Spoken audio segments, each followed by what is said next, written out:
Hello, everyone, and welcome to the Rundown. I will be your host today, Craig DeLuz, coming at you from the West Coast, the left coast, behind the Iron Curtain, otherwise known as the Sierras.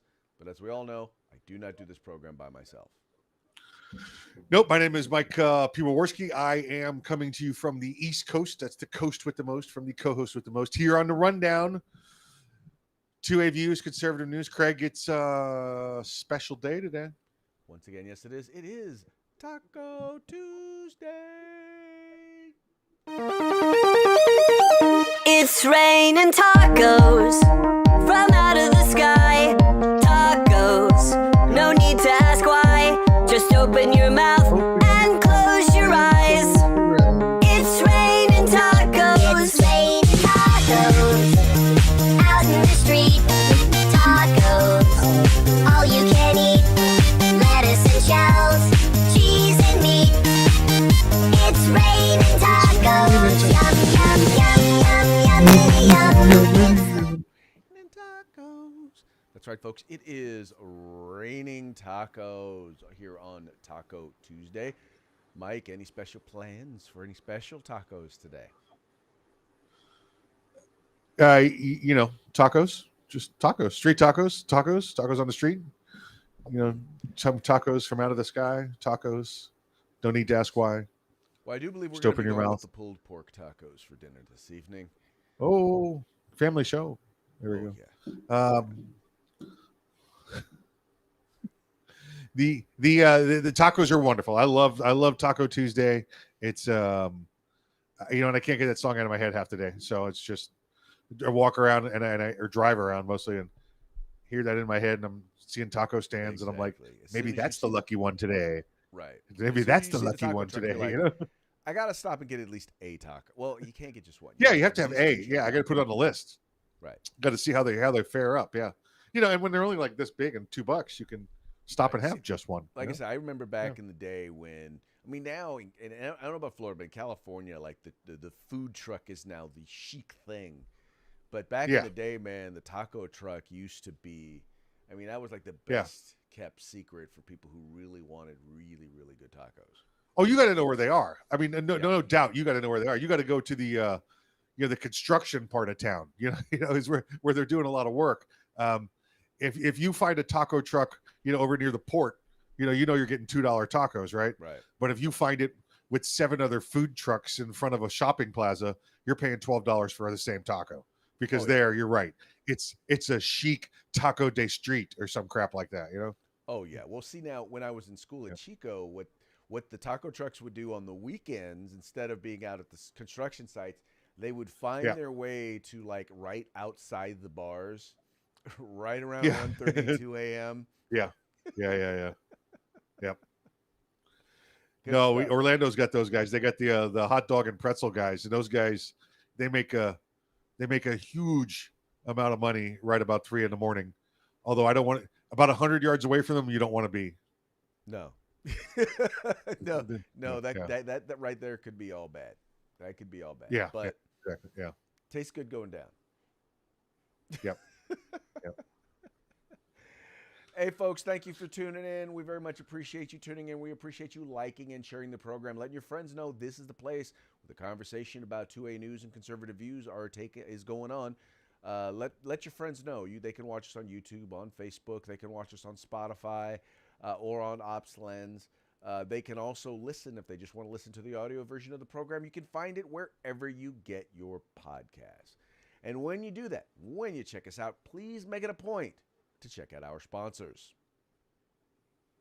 Yeah, those guys over there, the hitmanindustries.net, hitmanindustries.net, best barrels around. If you've got an AR, you can probably have one of their barrels already, but look at them, take a look and see what else you need for your own builds. And also, of course, the California Republican Assembly, fighting the fight behind enemy lines. And if you want that tactical gear, go to uscombatgear.com. That's right, folks. These folks make it possible for us to come to you. So do us a favor. Help them, help us, help you.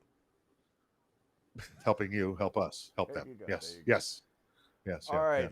Let's start off now. This first story is something that I suspected was eventually going to come out eventually. Let's just be real. There is absolutely, positively no way that the White House had no idea that there was a raid that was going to be taking place on Mar-a-Lago on Donald Trump. They denied any involvement. They denied knowing anything about it. And while I do not know if they knew specifically about that raid and that raid was when that raid was going to be taking place, there is now evidence out there that the White House did help facilitate this to happen. And this was according to Just the News. Just the News, right? So they were reviewing documents, and these were memos that were put out, that have been put out by the National Archive, by National Archivists, as well as by the Justice Department. So back in April, when they've been talking with the Trump administration, with the Trump folks, Trump lawyers, about turning over stuff over, and after they handed over 15 boxes of documents back in April, there were memos going back and forth between an attorney for President Biden and the Justice Department, as well as with Trump's attorneys. And basically, what it says was that the President of the United States, in this case Joe Biden, waived privilege. In other words, he's saying we're going to waive privilege for the former president.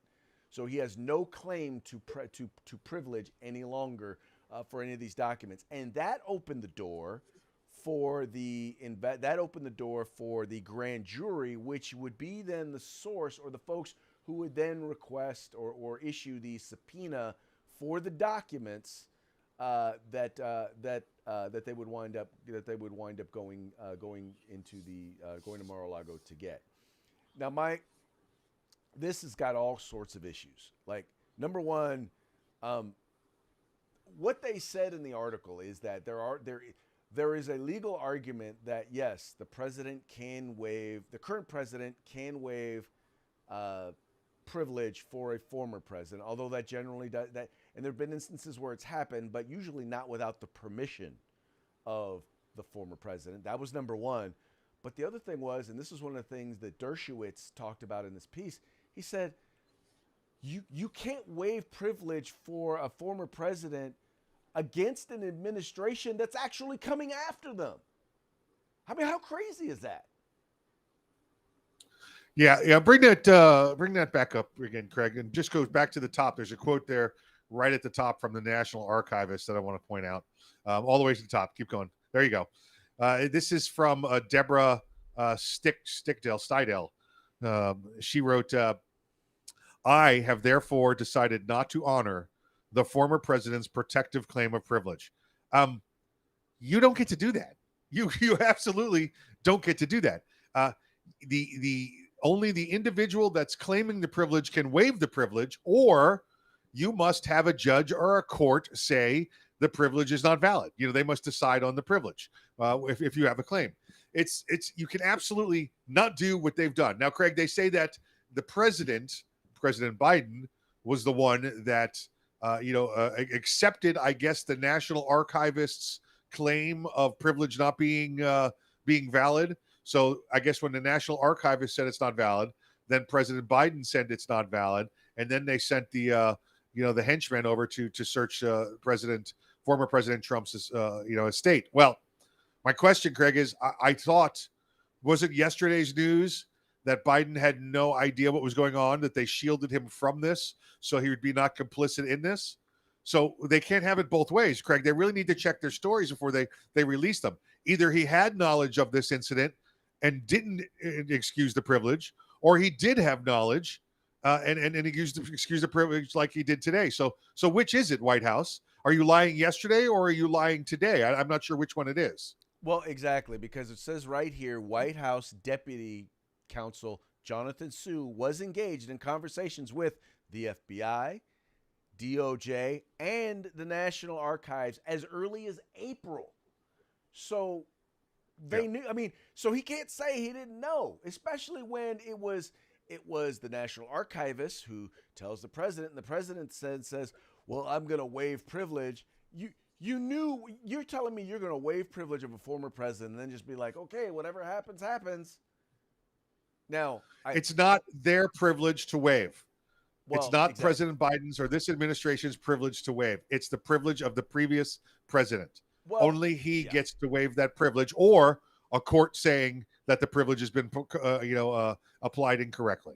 Well, now, once again, according to the article, it's not unprecedented, but it's generally not common when they don't give permission.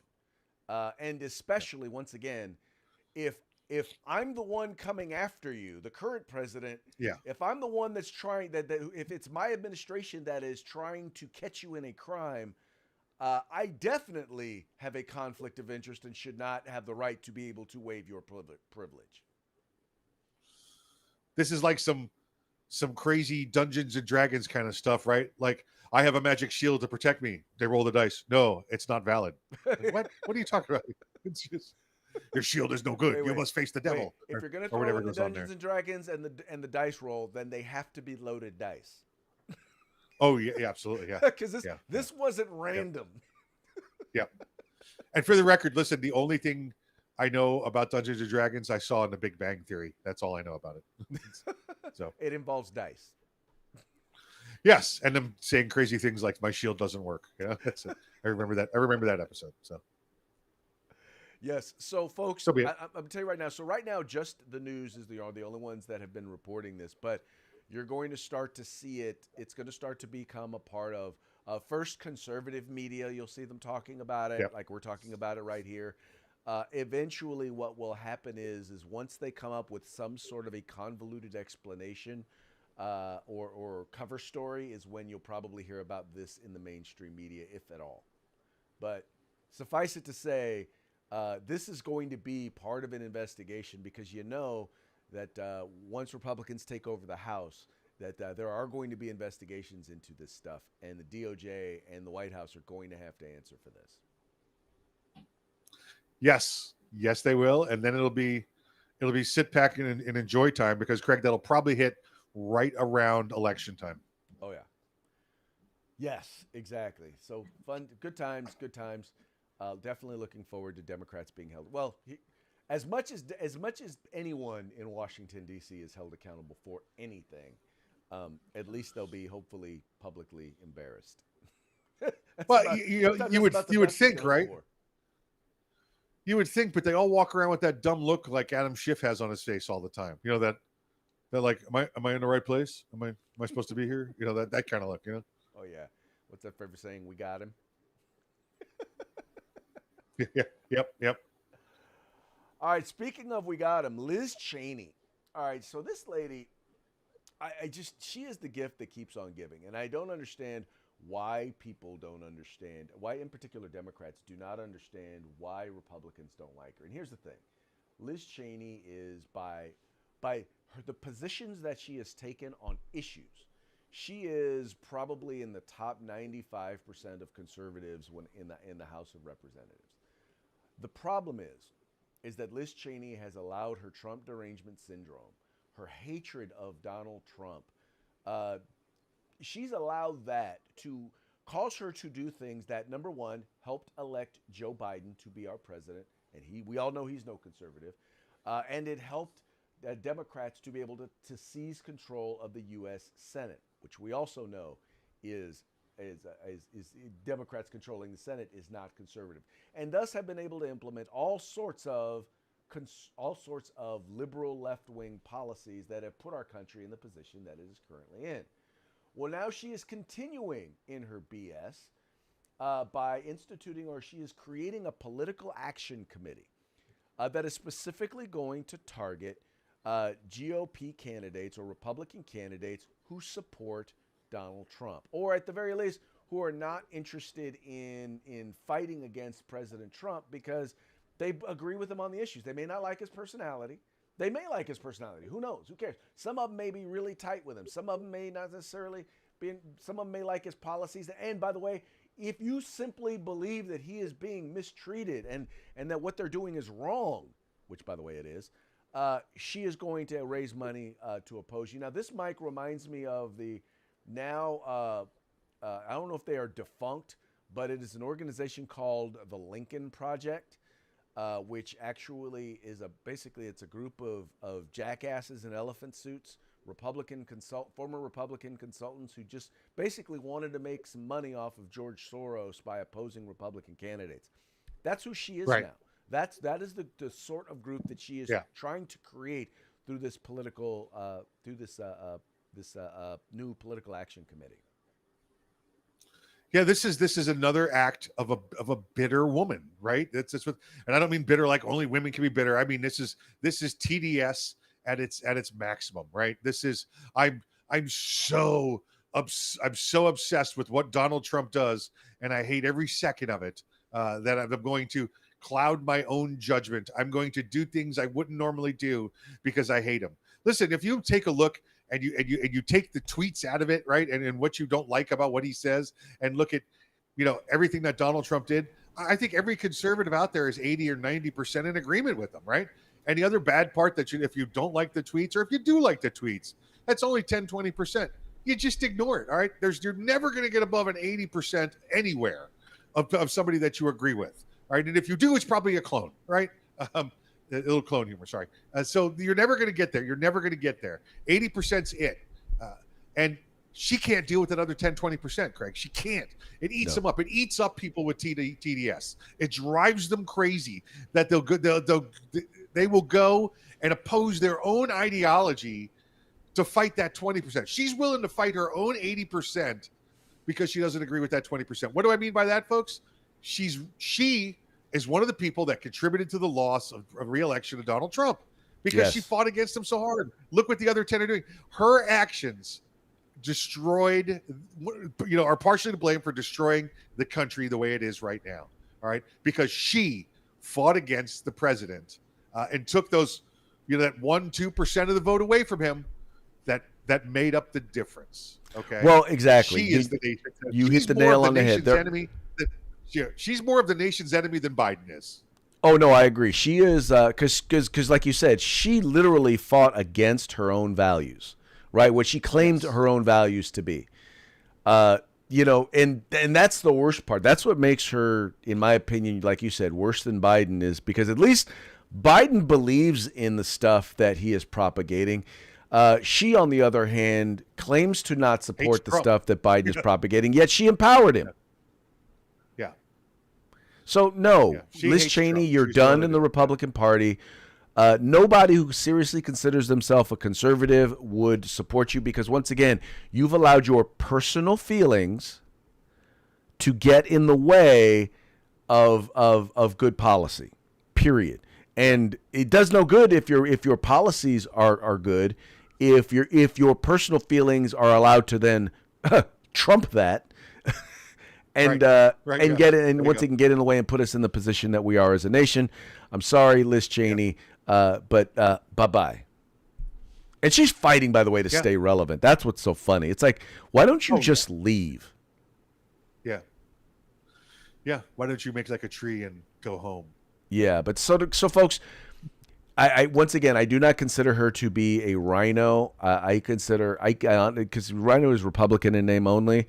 I believe her. Yeah. I believe she has conservative positions. I just think that the problem is she's a sellout, is what she is. Right, she's a TDS. She's a sellout. That's the difference. Yes. There's a difference between a rhino and a TDS sellout. She's a TDS sellout. Right. Now Romney is a rhino. Yes. Always been such. He always has been, and he thinks because he's an upper crust, conservative white male. He thinks that automatically makes him a conservative, but half the time he is espousing and supporting policies that are inconsistent with what we believe as Republicans, and but because he says it in a blue suit with a white shirt on with a red tie, we think that makes him a conservative. He's not a liberal, but he definitely ain't a conservative. Worst of all for me, he's an establishment sloppy person, establishment person that enjoys selling their body out. How about that? He'll go anywhere. He'll go to Massachusetts to run. He'll go to Utah to run. He'll go to the national to run. He doesn't care. He wants to be that career, lifelong swamp donkey and just sit in there and suck it up. Well, and by the way, he is the problem with the country. And by the way, that's the same thing you can say of Liz Cheney. She did. Yes. She was not born and raised in Wyoming. Let's put it that way. Right. That is not her home. Yep. She moved there to run. But her dad has a cowboy hat. Right. He also shot someone in the face, which is, I understand, a very Wyoming thing to do. That I really don't have a problem with. Yeah, I really don't have a problem with the shooting somebody in the face part. A friend in the face? That's how you make policy. That's how you make policy. Shoot people in the face. Yeah, that's it. Yeah. It wasn't like a fatal shot. Come on, it just peppered him a little. It just peppered him. Spoken like someone who's done that before. All right. So we all know that mayors of several big cities like New York and Washington, D.C., are now lamenting and demanding that the federal government assist them with the massive waves of hundreds of immigrants who have been appearing in their cities as as they've been shipped there from southern states. Those states that are dealing with hundreds of thousands of illegal immigrants on a monthly basis.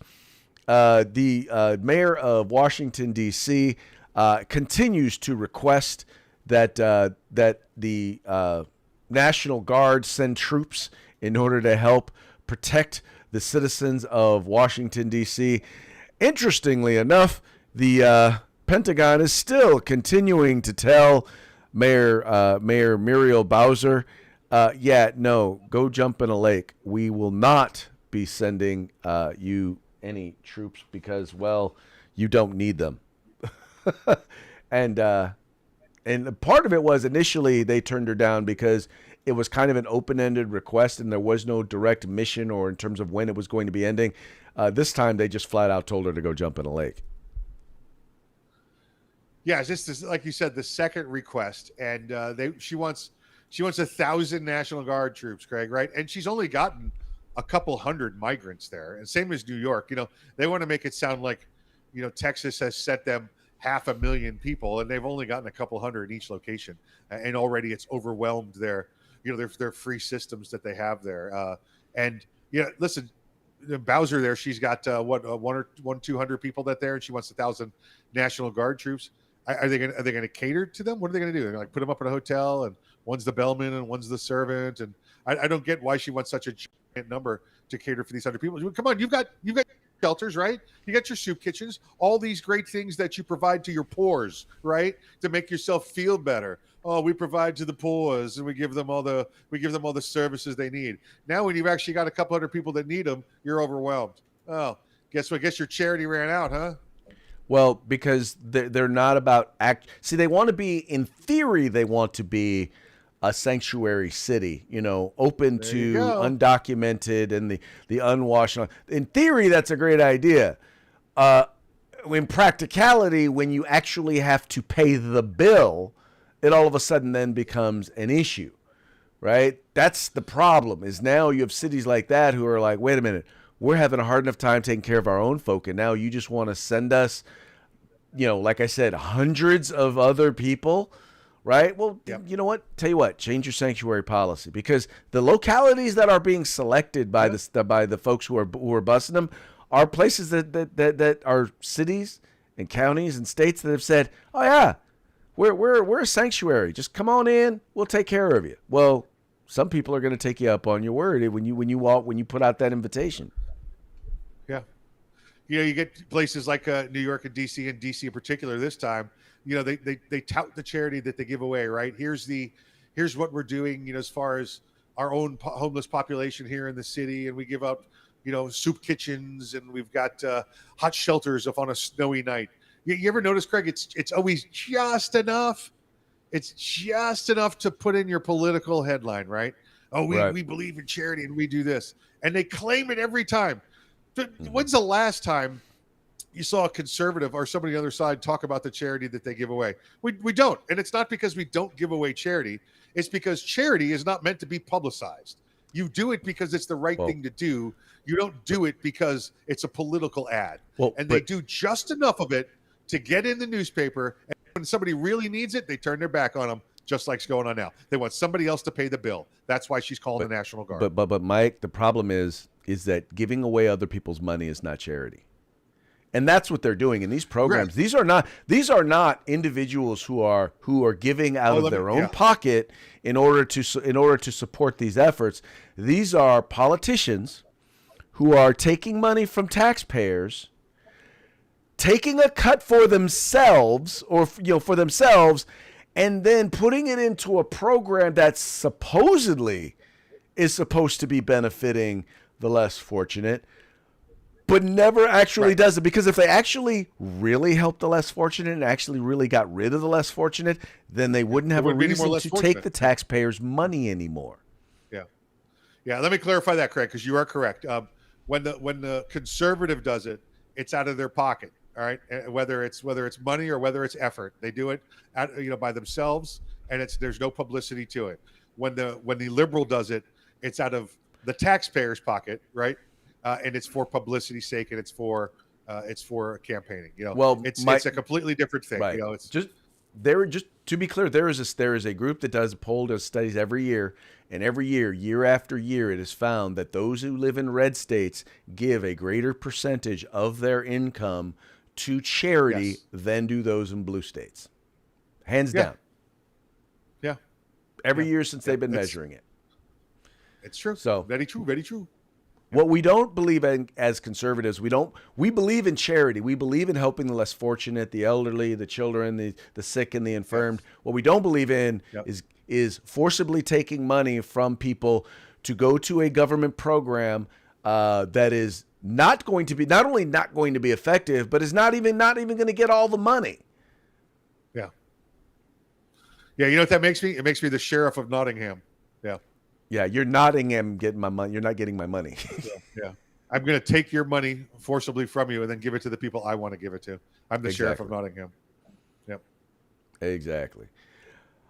And, but that's probably one of the reasons why, according to polls, 75% of people those polled are basically saying that America is heading in the wrong direction. Now, Mike, what makes this story even more interesting is that, like, this right direction, wrong direction, this is the longest that this has ever been the case. I mean, we're talking the deepest into a new presidency that this has ever been the case. And then you have the greatest percentage of people who are like, yeah, no, we're headed in the wrong direction. You have people who, once again, in the same NBC poll are saying that America is 55% of Americans are not just disapproving of the job, but you've got a majority of Americans who believe that our best days are behind us. Once again, this is all a result of Joe Biden's presidency. Mike, it is so bad that 61% of Californians don't want Joe Biden to run again. 61% of Californians. I mean, this is the land of fruits and nuts, right? This is a place where we elected Jerry Brown not once, but twice, right? If we don't want you as a left-wing liberal, wow. Yeah. No, I'm with you. Listen, the fascinating thing I find about this study is it says 75% think we're going in the wrong direction, and 55% disapprove of the job the president's doing. So those other 20% do they not know who the president is, or are they still blaming Trump? Are we still doing that? Is this TDS right? Like more the Liz Cheney? Almost 2 years later, we're still blaming him. Well, there's only about 13 or 17% who believe the president is doing a good job, and all I can guess is they're smoking some really good weed. Yeah, right. These are the ones I think that, again, 75% think that the country's going in the wrong direction, but only 55% disapprove of the policy the president's doing. So that means there's 20% of the people that are walking around out there right now, Craig, that have no idea how the country works at all. The 20% of them think that those two things are separate completely, that the job the president does and the ratings and the direction the country is going are completely different. They think it's things like, Dr. Fauci who run the country, right? Or what my soap operas tell me, or my neighbor's dog was barking. I know that's the reason. That's what really gets me about this. There's 20% of the people out there right now that have never had a freaking clue how things work. Well, yes and no, because I think some of them realize that a lot of this stuff is happening at the state level. Like when I think about all the problems we're having here in California, a lot of it, I hate to say this, it's thanks to our current Gavin Mussolini and our Democrat-controlled legislature. What you're right about is that there's a disconnect between the people they put in office, not just the president, but the people in general that they put in office, and the policies. That's why you have people who are leaving California because they can't afford to live here anymore, moving to states like Tennessee or Texas or Arizona or Nevada, and then electing the same left-wing idiots to public office, and then wondering, why can't I afford to live here in this new state? Yeah, Craig, I apologize. I forget that you don't have one of the members of the Avengers as your governor like we do here in Florida. Yeah, you got the anti-hero there. But it's more like Bizarro World over here. You're right.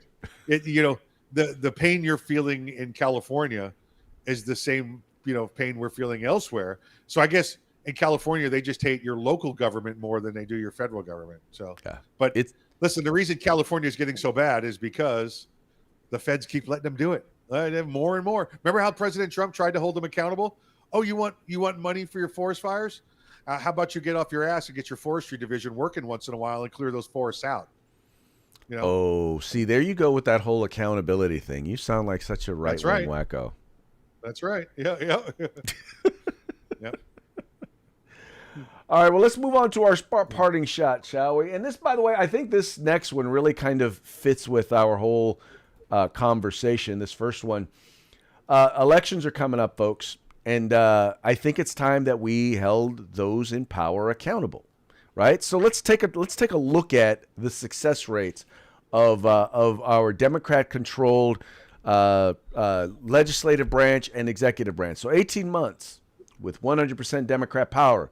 We have the highest gas prices in history, highest inflation in 40 years, recession, tax hikes, tax hikes, and then adding 87,000 IRS agents, wars everywhere, open border with millions pouring in, 2.5 million last year, and probably we're going to break those records again this year.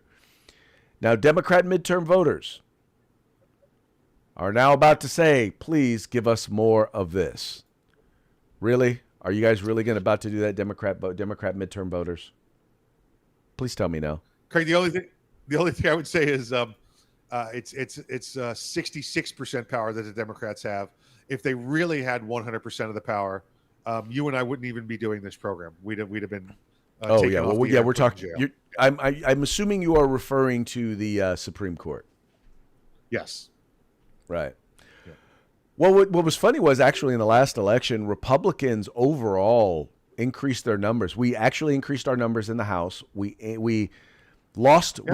We didn't lose as bad as we thought we were going to in the Senate because the numbers were against us. And even in Republican state houses, as well as governor's mansions, Republicans actually increased their numbers in the last election.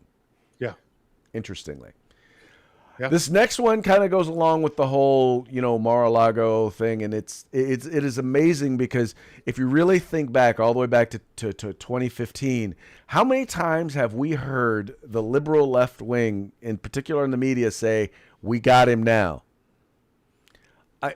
I feel like it's Wile E. Coyote chasing the Roadrunner, and it never ends any differently, except it always blows up in their face. And yet and still, they never stop. They all the time, right? Oh, we got him. We're gonna raid Mar-a-Lago. We got him. For those of you who are firing on us bad. Yeah, for those of you who are just listening, it's got from 2015 all the way through to 2020, and each year has a different left-wing media personality saying we got him now. You've got Joe Scarborough, you've got Mario Cuomo, Rachel Maddow, Don Lemon, and the rest of the left-wing folks. They just remind me. I'm looking at them, and it reminds me of that old, like I said, the old Roadrunner cartoons where he used to say, "I'm Wile E. Coyote, super genius." Super genius. Every time I see that Rachel Maddow picture, I think, man, who's that comedian that said she's an angry little boy? I don't know why she's so mad all the time. Is that Bill Burr? So, yeah.